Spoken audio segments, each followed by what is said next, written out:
Hi everyone, ಎಲ್ರಿಗೂ ನಮಸ್ಕಾರ. So ಈ ಒಂದು ಸೆಕ್ಷನಲ್ಲಿ ನಾವು move, copy, rotate, scale and then stretch ಎಂಟಿಟೀಸ್ನ ಯಾವ ರೀತಿ ಯೂಸ್ ಮಾಡೋದಂತ ನೋಡ್ತಾ ಹೋಗೋಣ. ಸೊ ಫಸ್ಟ್ ನಾವಿಲ್ಲಿ ಒಂದು ರೆಕ್ಟ್ಯಾಂಗಲ್ನ ಡ್ರಾ ಮಾಡ್ಕೊಳ್ತೀನಿ. Click okay. Move entities. So entities to move, ಇಲ್ಲಿ ಯಾವ ಒಂದು ನೀವು ಎಂಟಿಟಿನ ಮೂವ್ ಮಾಡಬೇಕು ಅದನ್ನು ಸೆಲೆಕ್ಟ್ ಮಾಡ್ಕೊಳ್ಳಿ. ನಾವಿಲ್ಲಿ ರೆಕ್ಟ್ಯಾಂಗಲ್ನ ಸೆಲೆಕ್ಟ್ ಮಾಡ್ಕೊಳ್ಳೋಣ. Okay, so under parameters from /2 ಈ ಒಂದು ಆಪ್ಷನಿಂದ ನಮಗೆ ಯಾವ ಒಂದು ಸ್ಪೆಸಿಫಿಕ್ ಪಾಯಿಂಟಿಂದ ನೀವು ಈ ಒಂದು ರೆಕ್ಟ್ಯಾಂಗಲ್ನ ಮೂವ್ ಮಾಡಬೇಕಂತ ಇದ್ದೀರಾ ಅದನ್ನು ಸೆಲೆಕ್ಟ್ ಮಾಡ್ಕೋಬೇಕು. ಸೊ ನಾನಿಲ್ಲಿ ಸೆಂಟರ್ ಪಾಯಿಂಟ್ನ ಸೆಲೆಕ್ಟ್ ಮಾಡ್ಕೊತೀನಿ. Okay, start point will be centre point. Okay, so ಈಸಿಯಾಗಿ ಈ ರೀತಿಯಾಗಿ ನೀವು ನಿಮ್ಮ ಒಂದು ರೆಕ್ಟ್ಯಾಂಗಲ್ನ ಮೂವ್ ಮಾಡ್ಬೋದು. Okay, just right click and then click okay. So again move entities. So select the rectangle and then under parameters ನಮಗೆ ಇನ್ನೊಂದು ಆಪ್ಷನ್ ಇದೆ x/y. ಸೊ x/y ಅಂತ ಹೇಳಿದರೆ ನೀವು along x direction and along y direction ನೀವು ನಿಮ್ಮ ಒಂದು distance required ಡಿಸ್ಟೆನ್ಸ್ನ ಎಂಟ್ರಿ ಮಾಡಬೇಕಾಗುತ್ತೆ. ಸೊ ನಾನಿಲ್ಲಿ 50 mm ಕೊಡ್ತೀನಿ and then along y -50 mm. Okay, so ಈ ರೀತಿಯಾಗಿ ನೀವು ವಿತ್ ಎಕ್ಸಾಕ್ಟ್ ಡಿಸ್ಟೆನ್ಸಸ್ ನೀವು ಈಸಿಯಾಗಿ ಮೂವ್ ಮಾಡಬಹುದು. Okay, just click okay. Okay, so next option is copy entities. So copy entities ಅಲ್ಲಿ ನಾವು ಹಾಗೆ select rectangle and then from x and y.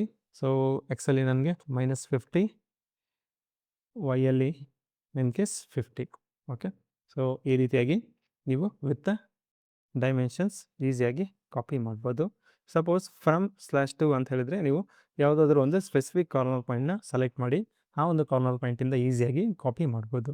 So ನಾನು ಇಲ್ಲಿ ಸ್ಟಾರ್ಟ್ ಪಾಯಿಂಟ್ನ ಸೆಂಟರ್ ಪಾಯಿಂಟ್ ಕ್ಲಿಕ್ ಮಾಡ್ಕೊಳ್ತೀನಿ. ಓಕೆ, ಸೊ ನೋಡ್ಬೋದು ಈ ರೀತಿಯಾಗಿ ಸೆಂಟರ್ ಪಾಯಿಂಟಿಂದ ನೀವು ಈಸಿಯಾಗಿ ಕಾಪಿ ಮಾಡ್ಬೋದು. Okay, so this is copy entities. So ಈ ಒಂದು ರೆಕ್ಟ್ಯಾಂಗಲ್ಸ್ನ ಡಿಲೀಟ್ ಮಾಡ್ಕೊಳ್ಳೋಣ. Next option is rotate entities. So rotate ಎಂಟಿಟಿಯಲ್ಲಿ ನೀವು ಸೆಲೆಕ್ಟ್ ಮಾಡ್ಕೊಳ್ಳಿ ಯಾವ ಒಂದು ಎಂಟಿಟಿನ ರೊಟೇಟ್ ಮಾಡಬೇಕಿದೆ ಅದನ್ನು. ಸೊ ನಾವಿಲ್ಲಿ ರೆಕ್ಟ್ಯಾಂಗಲ್ನ ಸೆಲೆಕ್ಟ್ ಮಾಡ್ಕೊಂಡಿರ್ತೀವಿ. So centre of rotation either centre point or ನಿಮಗೆ ಯಾವ ಪಾಯಿಂಟ್ ರಿಕ್ವೈರ್ಮೆಂಟ್ ಇದೆ ಅದನ್ನು ಸೆಲೆಕ್ಟ್ ಮಾಡ್ಕೋಬೇಕು. ಓಕೆ, ಸೊ ನಾನಿಲ್ಲಿ ಕಾರ್ನರ್ ಪಾಯಿಂಟ ಸೆಲೆಕ್ಟ್ ಮಾಡ್ಕೊಂಡಿದ್ದೀನಿ. ಸೊ ಆ್ಯಂಗಲ್ ಆಫ್ ರೊಟೇಷನ್ ನಿಮಗೆ ರಿಕ್ವೈರ್ಡ್ ಆ್ಯಂಗಲ್ ಏನಿದೆ ಆ ಒಂದು ಆ್ಯಂಗಲ್ನ ನೀವು ಎಂಟ್ರಿ ಮಾಡಿದ್ದೀರ ಅಂತ ಹೇಳಿದರೆ so with respect to that angle ನಿಮಗೆ ನಿಮ್ಮ ಒಂದು ರೆಕ್ಟ್ಯಾಂಗಲ್ ಏನಿದೆ ಅದು ಈಸಿಯಾಗಿ ರೊಟೇಟ್ ಆಗುತ್ತೆ. Okay, so this is rotate entities. Just right click and then click okay. So this is rotate entities. So ಈ ಒಂದು ರೆಕ್ಟ್ಯಾಂಗಲ್ನ ಡಿಲೀಟ್ ಮಾಡ್ಕೊಳ್ತೀನಿ. So let's draw another one here. Okay, so next option is scale entities. So scale ಎಂಟಿಟೀಸಲ್ಲಿ ನಾವು scale about, so ಯಾವ ಒಂದು ಪಾಯಿಂಟಿಂದ ನಮಗೆ scale ಆಗಬೇಕಿದೆ ಅದನ್ನು ಸೆಲೆಕ್ಟ್ ಮಾಡ್ಕೋಬೇಕು. ಸೊ ನಾನಿಲ್ಲಿ ಸೆಂಟರ್ ಪಾಯಿಂಟ್ನ ಸೆಲೆಕ್ಟ್ ಮಾಡ್ಕೊಳ್ತೀನಿ. ಸೊ ಸ್ಕೇಲಿಂಗ್ ಫ್ಯಾಕ್ಟರ್ ಅಂತ ಹೇಳಿದರೆ below the 1. So 0.9, 0.8, 0.75. So below the 1 up to 0.001 it will reduce the size of the feature. So ನೀವೇನು ಸೆಲೆಕ್ಟ್ ಮಾಡ್ತೀರಾ ಅದನ್ನು ಆ ಒಂದು ಫೀಚರ್ನ ಸೈಜ್ ನಿಮಗೆ ಕಡಿಮೆ ಆಗ್ತಾ ಹೋಗುತ್ತೆ. ಸೊ ಅಬವ್ 1 ನಿಮಗೆ ಇನ್ಕ್ರೀಸ್ ಆಗ್ತಾ ಹೋಗುತ್ತೆ. ಓಕೆ, ಸೊ ನಾನಿಲ್ಲಿ 2 ಅಂತ ಹೇಳಿ ಬರ್ತೀನಿ. ಸೊ ಓಕೆ, ನೋಡ್ಬೋದು ನೀವು 2 ಟೈಮ್ಸ್ ದಿ ಬೇಸ್ ರೆಕ್ಟ್ಯಾಂಗಲ್ ನಮಗೆ ಯಾವ ಒಂದು ಡೈಮೆನ್ಷನ್ ಇದೆ ಅದರ ಒಂದು 2 ಟೈಮ್ಸ್ ನಮಗೆ ಒನ್ ಮೋರ್ ರೆಕ್ಟ್ಯಾಂಗಲ್ ಇಲ್ಲಿ ಕ್ರಿಯೇಟ್ ಆಗ್ತಾ ಇದೆ. ಓಕೆ, ಇನ್ ಕೇಸ್ ನಿಮಗೆ ಈ ಒಂದು ಬೇಸ್ ರೆಕ್ಟ್ಯಾಂಗಲ್ ಹಾಗೇ ಇರಬೇಕು, ಡಿಲೀಟ್ ಆಗಬಾರ್ದು ಅಂತ ಹೇಳಿದರೆ ನೀವು ಕಾಪಿ ಆಪ್ಷನ್ ಇದೆ ಇಲ್ಲಿ. ಸೊ ಇದನ್ನು ಎನೇಬಲ್ ಮಾಡಿದರೆ ಅಂದರೆ ನಿಮ್ಮ ಒಂದು ಬೇಸ್ ರೆಕ್ಟ್ಯಾಂಗಲ್ ಹಾಗೆ ಇರುತ್ತೆ ಆ್ಯಂಡ್ ದೆನ್ ಸ್ಕೇಲಿಂಗ್ ರೆಕ್ಟ್ಯಾಂಗಲ್ ನಿಮಗೆ ಕ್ರಿಯೇಟ್ ಆಗುತ್ತೆ.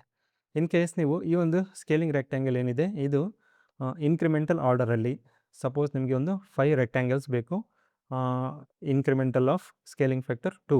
ಸೊ ಸ್ಕೇಲಿಂಗ್ ಫ್ಯಾಕ್ಟರ್ 2 ಅಲ್ಲಿ ನಿಮಗೆ 5 ರೆಕ್ಟ್ಯಾಂಗಲ್ಸ್ ಬೇಕಂತ ಹೇಳಿದ್ರೆ ಇಲ್ಲಿ ನೀವು ಇನ್ಸ್ಟೆನ್ಸಸ್ ಇದೆ. ಸೊ ನೀವು 5 ಇನ್ಸ್ಟೆನ್ಸಸ್ ಎಂಟ್ರಿ ಮಾಡಿದ್ದೀರಾ ಅಂತ ಹೇಳಿದರೆ ನಿಮಗೆ 5 ನಂಬರ್ ಆಫ್ ರೆಕ್ಟ್ಯಾಂಗಲ್ಸ್ ಕ್ರಿಯೇಟ್ ಆಗುತ್ತೆ.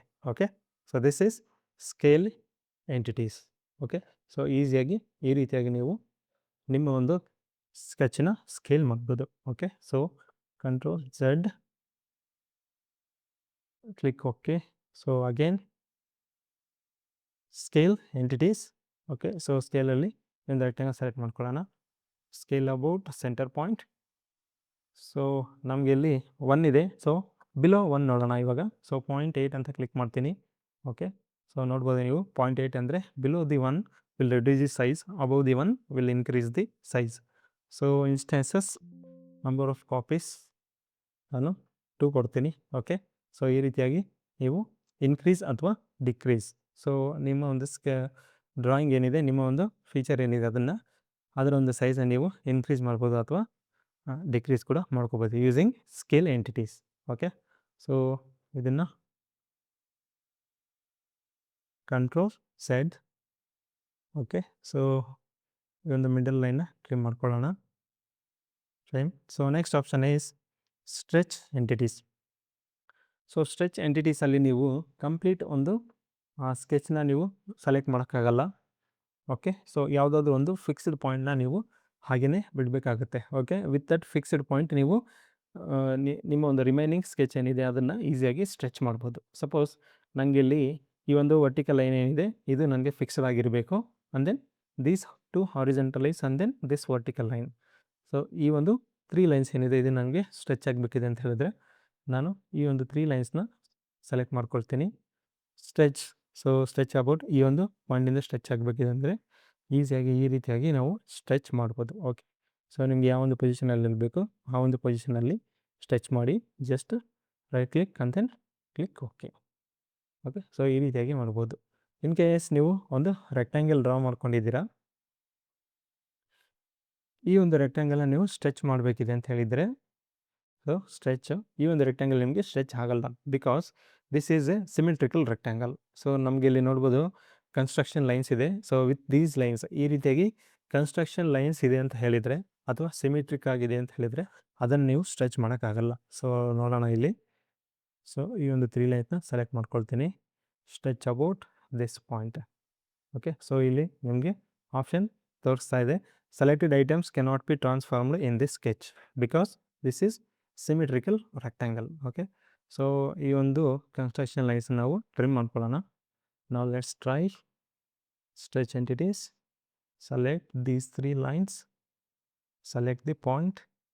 ಓಕೆ, ಸೊ ಇವಾಗ ನಮಗೆ ಈಸಿಯಾಗಿ ಸ್ಟ್ರೆಚ್ ಆಗುತ್ತೆ.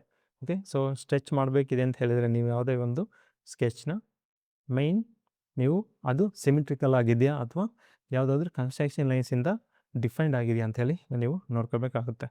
Okay, so that's it guys.